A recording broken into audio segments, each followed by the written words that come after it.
Hi, welcome to Chard Review. As the movie starts, we see that a fierce rivalry between two islands is about to come to an end. This is because the king of Greenleaf Island is getting married to the princess of Freshflower Island. Several people have gathered to witness the historical event. However, the king is nowhere to be seen as he is fast asleep in his bed. It turns out that this is not unusual for him. He is known as the Sleeping King because sometimes he can sleep for days. Despite this, all the people on the island love and admire him and elected him the king a year ago. Meanwhile, the bride, Ing, approaches her sleeping husband and asks him to wake up. From their conversation, we learned that the two were in a relationship before their marriage was arranged. However, since the king was a commoner, she abruptly broke up with him. Now they have once again reunited for the sake of their islands, and while Ing is fine with it, the king holds a grudge for what she did to him. It turns out that he wants to take revenge on her, and this is why he agreed to the marriage. The king doesn't waste any time and sets his plan in motion that very night. First he seduces his wife and makes her happy, but then he unleashes an array of insults at her, criticizing her rival island. He also belittles her parents for offering a cheap dowry, which is of no use to a rich king like him. Hearing all this, Ing apologizes for abruptly dumping him in the past, but the king is having none of it. Following this, he places her hand beneath his hat and warns her that she can only move when he does. Yang is distraught that she has to go through all of this just because of something she did in the past, but surprisingly unbeknownst to her, the king is still in love with her. Deep down he is elated that he can finally spend time with the love of his life. In the next scene, we are taken to a club where a beautiful dancer is captivating several customers around her. Surprisingly, when her face is revealed, we learn that she looks exactly like Princess Yang.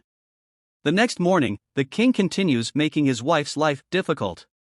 Poor Yang asks that they can forget the past and move on with their lives, but the king becomes belligerent to apologize. Ing quickly praises his appearance, saying that he is the most handsome man on the island. However, the king once again takes it as an insult and chastises her. He wants to make her feel bad every chance he gets. The same day, the king decides to inspect a construction site and Yang decides to join him. As they walk, she holds his hand so people won't suspect their strained relationship. However, when the king continues tormenting, her gang decides to fight back. She deliberately feeds him a sour tangerine, embarrassing him in front of everyone. Next, we are introduced to General Hayashi.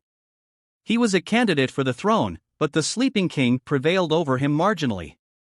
The general was not satisfied with the result, believing that he was more worthy of the title. However, over time he slowly accepted his new king one afternoon. He is at the club when his eyes land on the dancer. He recognizes her as a Yang and runs to meet her.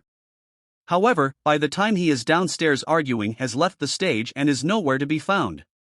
Back in the palace, the king is working late, so Yang goes to his office with food. She also brought 15 roses to express her apologies for feeding him sour tangerines. As expected, the king doesn't appreciate her efforts and instead he asks her to feed him. Annoyed, Yang puts the soup near his mouth, but pulls it away when he is about to consume it.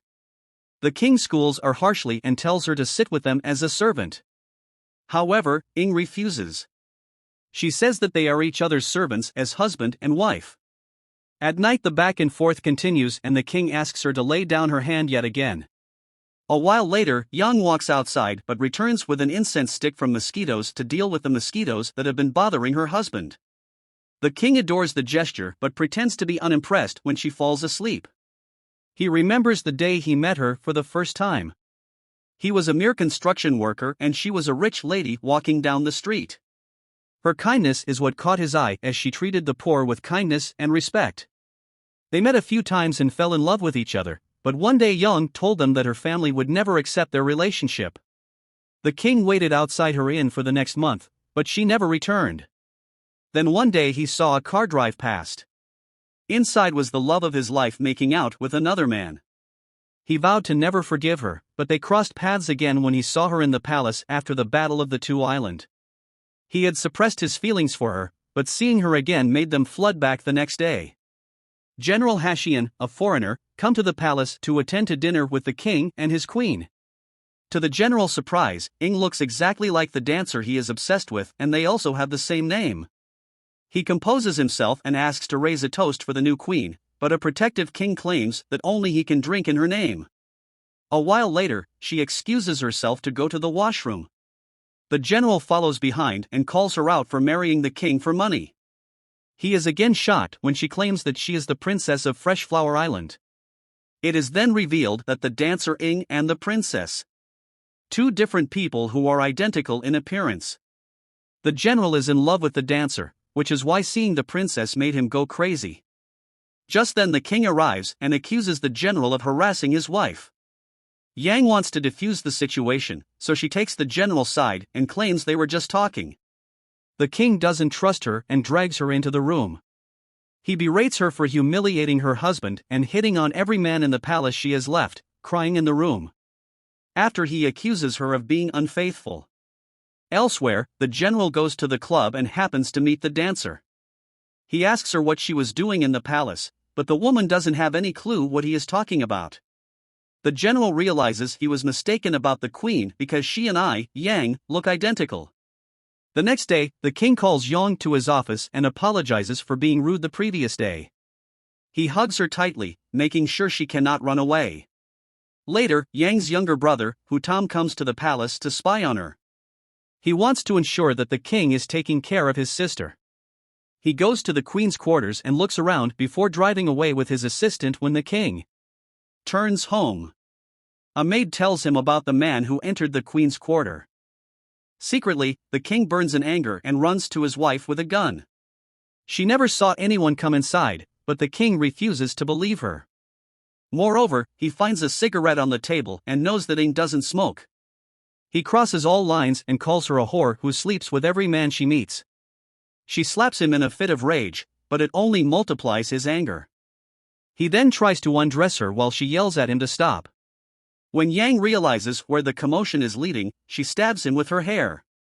The king simply gets up and walks outside in despair while the queen cries her heart out somewhere else.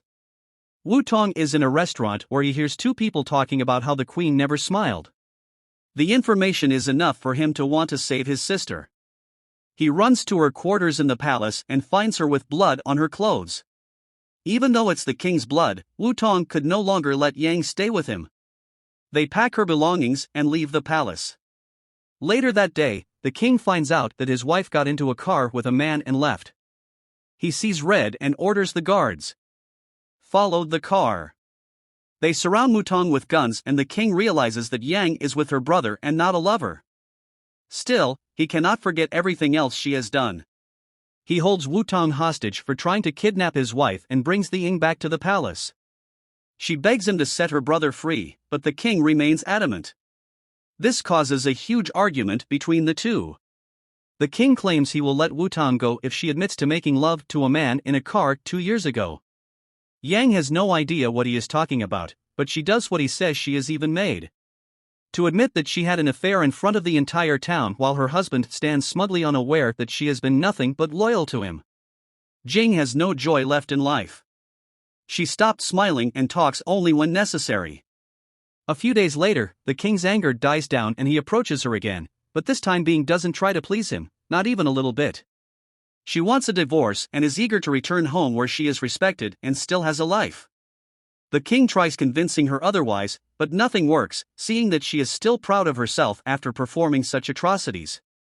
He allows her to return home. A few days later, the general comes to the king with an invitation to his wedding. He is marrying the other Yang in a month. He also mentions that the woman looks identical to the queen, which is why he was confused at the dinner last time. At first the king doesn't believe him, but when the other Young enters the office, he is left speechless. Only then does he realize that he has made a terrible mistake. He accused his wife of adultery when it was his misunderstanding all along.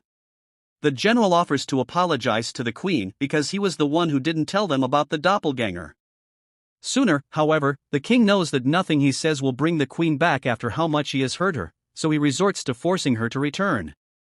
Without wasting time, he goes to meet Wu Tong again and stops his car using his guard.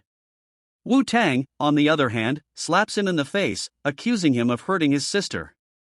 The king accepts that he has been wrong, but promises to treat her better if she returns home. He also admits that he is in love with her and is willing to do anything to get her back. After confirming that his feelings are genuine, Wu Tang agrees to help in the following scene. Yang gets a message from the king saying that he has kidnapped Wu Tong and will only let him go if she returns to the palace. Yang has to reluctantly agree to meet him again, but when they do, she points a gun at him, ready to kill him to get her brother back. The king knows that she loves him as much as he loves her and isn't scared of the gun. In the end, he brings her back home and starts apologizing. Every day he makes her food, brings her flowers, and speaks lovingly to her all day long. Eventually, Yang softens to his efforts. Still, she doesn't make his life easy. Accusing him of calling her ugly and starting fights like he used to do with her on the first snowfall, the king kneels down in front of the entire town and apologizes to clear his wife's name. The people admire him for accepting his mistake and sympathize with the queen who was falsely accused one day.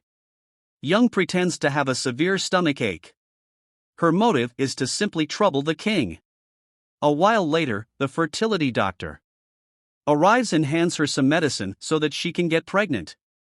The same day, Ying approaches the maid and questions why she hasn't gotten pregnant despite sleeping with her husband. Every night in response, the maid reveals that a woman can only conceive if her husband showers her with lots of love. Although the maid tried to explain it metaphorically, Yang takes it the wrong way. Hence, she takes the king on a shopping spree and makes him carry all her bags. Yang believes that this is how one can get pregnant. After walking around for hours, they come across Wu Tang. He tries insulting the king, but this time Being intervenes, defending her husband. Moved by the stance, he falls to his knees and apologizes, and Ying finally forgives him. The movie ends as the lovely king and queen celebrate a festival together with their loved ones. If you like the video, please like and subscribe for more movie review. Thank you for watching.